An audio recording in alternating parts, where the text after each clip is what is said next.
Good morning, it's Saturday morning. Hope you're all good.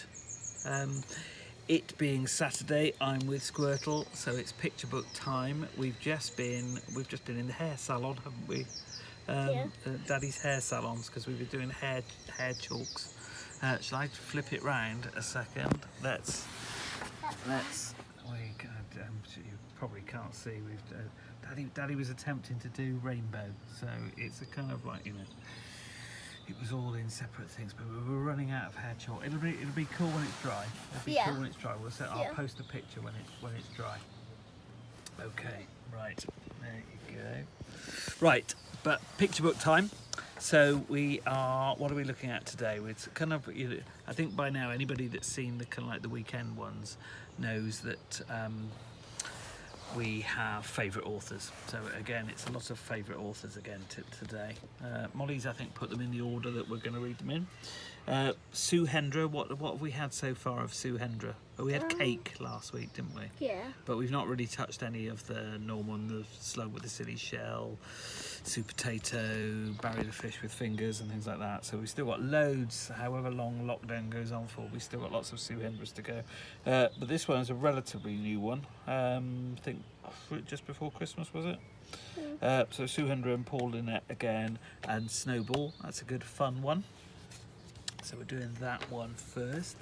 Then we had a Benji Davis, I think either last week or the week before, called Grandad's Island. Yeah. Yeah.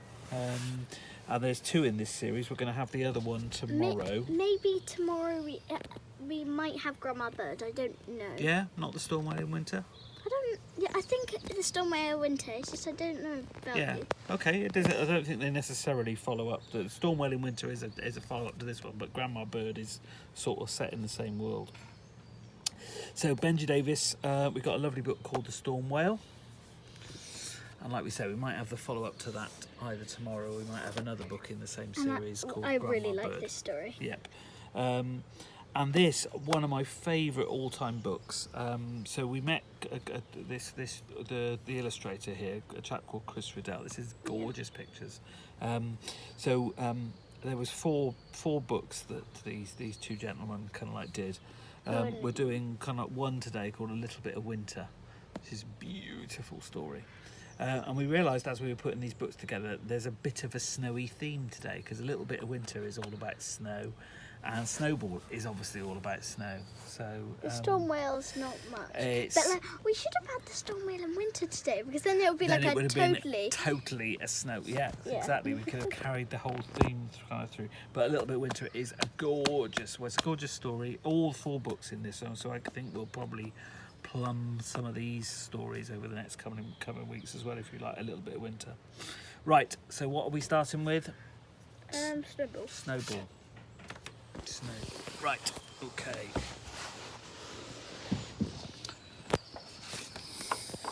So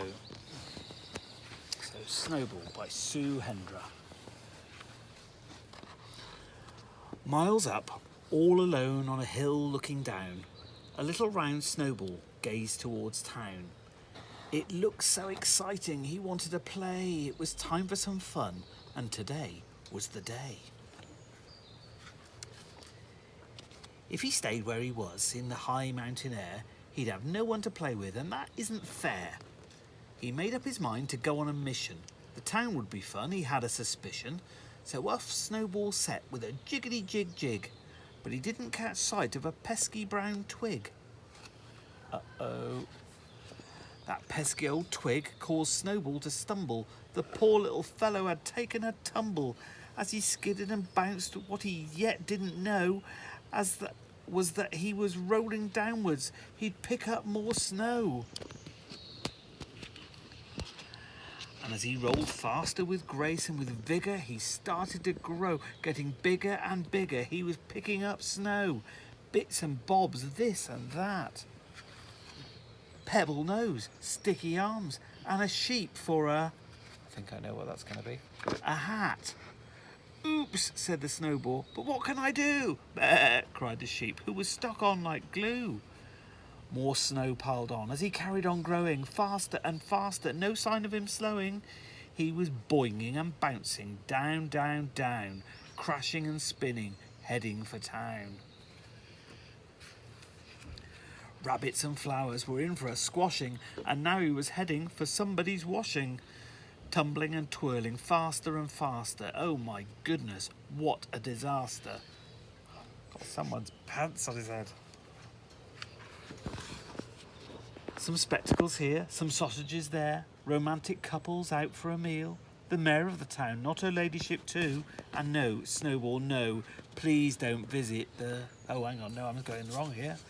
I'm supposed to be reading it that way. That's an odd way of doing it. Right, some spectacles here, some sausages there, dozens of dogs and a big scary bear. Romantic couples out for a meal. An acrobat team, an electric eel. The mayor of the town, not her ladyship too, and no, Snowball, no, please don't visit the zoo.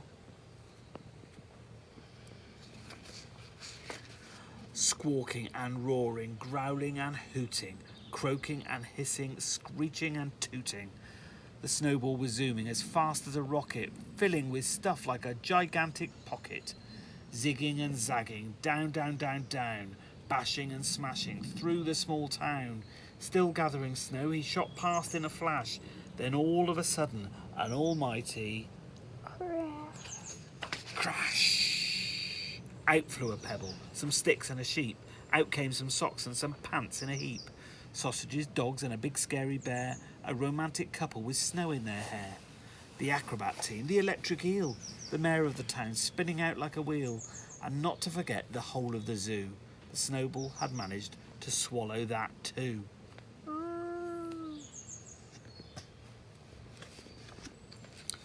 After all the commotion, the scene was snow white. The end of the story? Well, not yet, not quite. Unlike the beginning, as this story ends, our lonely young Snowball has made lots of friends. Out of one big snowball comes lots of little snowballs. That's like in Frozen Fever, isn't it? Yeah. Where she kind of like Yeah, where she does, like, makes all cold, the snowballs and from then having sneezes.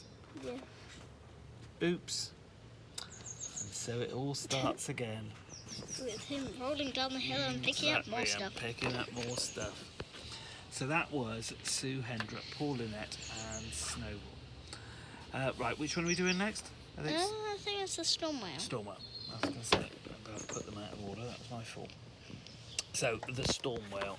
Can I get in a bit? Sorry, I'm going. Right, the storm whale.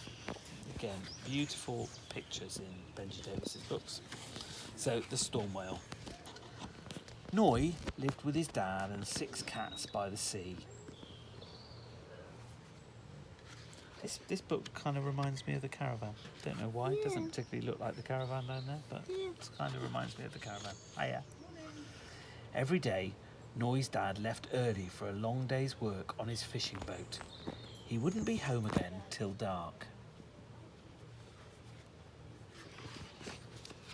One night, a great storm had raged around their house, and in the morning, Noi went down to the beach to see what had been left behind.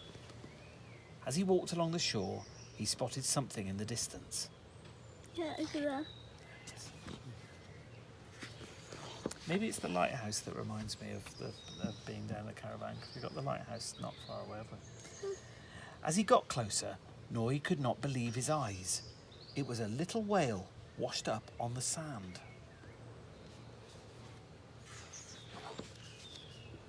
Noi wondered what he should do. He knew that it wasn't good for a whale to be out of the water. I must be quick, he thought. Noi did everything he could to make the whale feel at home. He told stories about life on the island. The whale was an excellent listener. He's doing his little kind of spray of water. The night was drawing in and it was growing dark. Noi was worried that his dad would be angry about having a whale in the bath. Would you be worried about if you'd put a whale in the bath? Would I be angry? Well, maybe. Maybe. Somehow, Noi kept his secret safe all evening. He even managed to sneak some supper up for his whale. But he knew that it couldn't last. on borrowed time, really, wasn't he? Noi's dad wasn't angry. He'd been so busy he hadn't noticed that Noi was lonely. But he said that it must take the whale back to the sea where it belonged.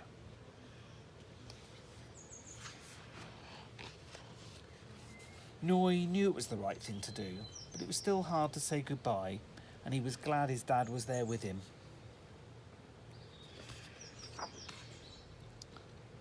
Noi often thought about the storm whale, and he hoped that one day soon... Oh, he's drawing a picture of it, Yeah. I think. Oh, yeah, just looking like the last bit of it, the tail coming out of the water. He hoped he would see his friend again. So is that mummy whale and baby whale? I think it is, isn't it? Well, as we know, we do see him again. He does see him again, because he comes back in the storm whale in winter. So like we say, we might either have that tomorrow or next week. Yeah. Right. Rabbit and Hedgehog. As I say, these just look at the pictures are just beautiful. Chris Riddell. If people he have writes got like the Goth Girl. yes, he does Goth Girl and the Ottoline stories. Yeah. If anybody has got Instagram, Chris Riddell does a lot of videos of him drawing pictures. I haven't seen him do any of these, but he does. It's just amazing how he can do a kind of like a picture like the size of that rabbit with that much detail. It takes him a couple of minutes, and you kind of watch him on Instagram kind of do it. It's amazing. Such a talented guy. Right, a little bit of winter. Beautiful story. It's time for Hedgehog to hibernate, but he's sad that he'll never see winter.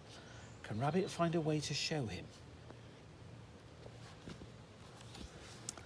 I'll miss you, said Rabbit. Will you miss me? No, said Hedgehog. I'll miss you, said Rabbit. I know, said Hedgehog. You've just told me.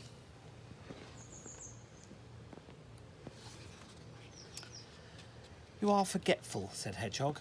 Forgetful, said Rabbit. If you were not, said Hedgehog, you would remember why I will not miss you. Remind me, said Rabbit. I will be asleep, said Hedgehog. You do not miss friends when you're asleep.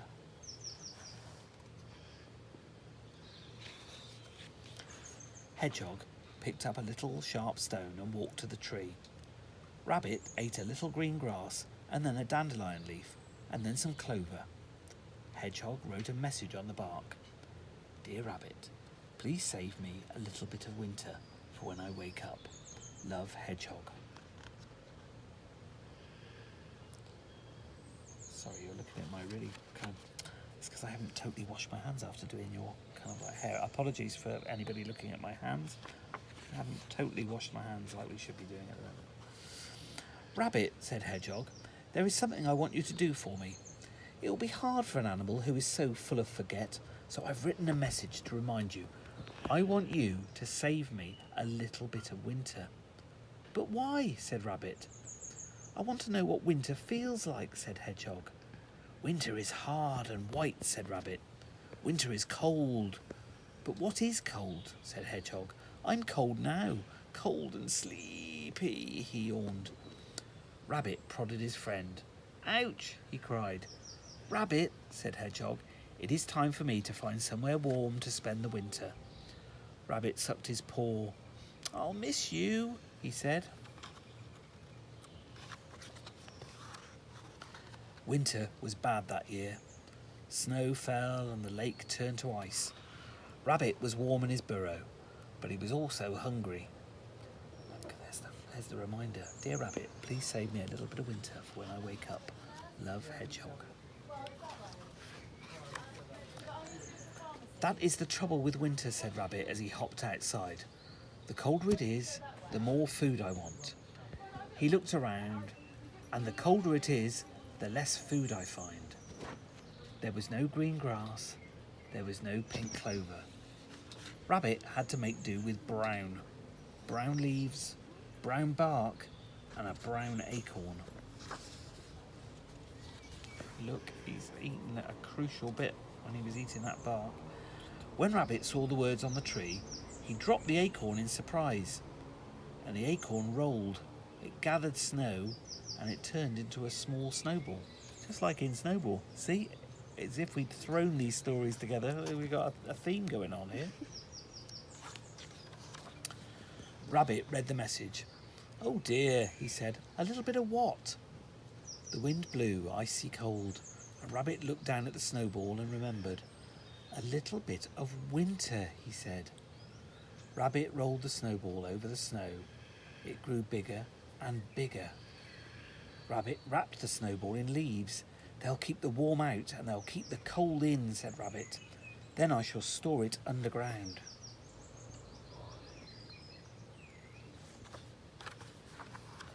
Spring came. The sun shone and the snow melted and the lake turned back to water. And Hedgehog woke up. "Hedgehog," said Rabbit. "Rabbit," said Hedgehog. That'd be very prickly, cuddling a hedgehog. Yeah. "Oh, Rabbit," said Hedgehog, "you've eaten winter." "No," said Rabbit, "I ate the bark. Winter I have saved. It's in my burrow. I shall fetch it for you." Hedgehog poked at the soft brown ball. "You told me that winter was hard and white," he said, "and cold." "Just wait," said Rabbit. He pulled off the leaves one by one. That'll take a long time, one by one. Yeah, no, absolutely. Hedgehog stared at the snowball. It looked like winter. Hedgehog sniffed the snowball. It smelt like winter. Hedgehog grasped the snowball in his paws. "Ouch!" he cried. "It bit me." "That," said Rabbit, "is what winter feels like." Really? "Thank you for remembering," said Hedgehog. "I remembered because I missed you," said Rabbit. "Did you miss me?" Hedgehog sighed. "Oh, Rabbit," he said. Oh, beautiful, isn't it? Beautiful pictures. So we'll have another rabbit and hedgehog story because they're all beautiful. They're all beautiful. We'll have that another week. Right, we are back tomorrow with, well, one of the Benji Davies stories. So it'll either be Stormwell in Winter or Grandma Bird. And I think we've got the, I can't remember what it's, the dog, the piano. No, I think it's the bear, the piano. Oh, yes, you're right. It's not the dog at all. The bear, the piano, and the something. Can't No, remember. that's the. Or is it the bear and the piano? There's the bear and the piano, and then the There's next the- one is the bear, the piano, and The dog, something the dog else. and the fiddle. Yeah. You're right. Yeah. It's the bear. It's just the bear and the piano. So bear and the piano, and the other one is a long title I can't remember the name of, but Bear, it's a beautiful. the piano, the dog, and the fiddle. It's Okay. the Curious Tales of something. Can't remember, but we'll show you tomorrow again. There's lots. The pictures in tomorrow's one are particularly kind of beautiful. But Mummy's got a job for us because we've got to paint the fence behind us. That's our next job. So we need to crack on and finish this. So we will say TTFN. You can do a little wave. do your standard slidey wave, and we'll see you tomorrow for more stories. Okay, bye.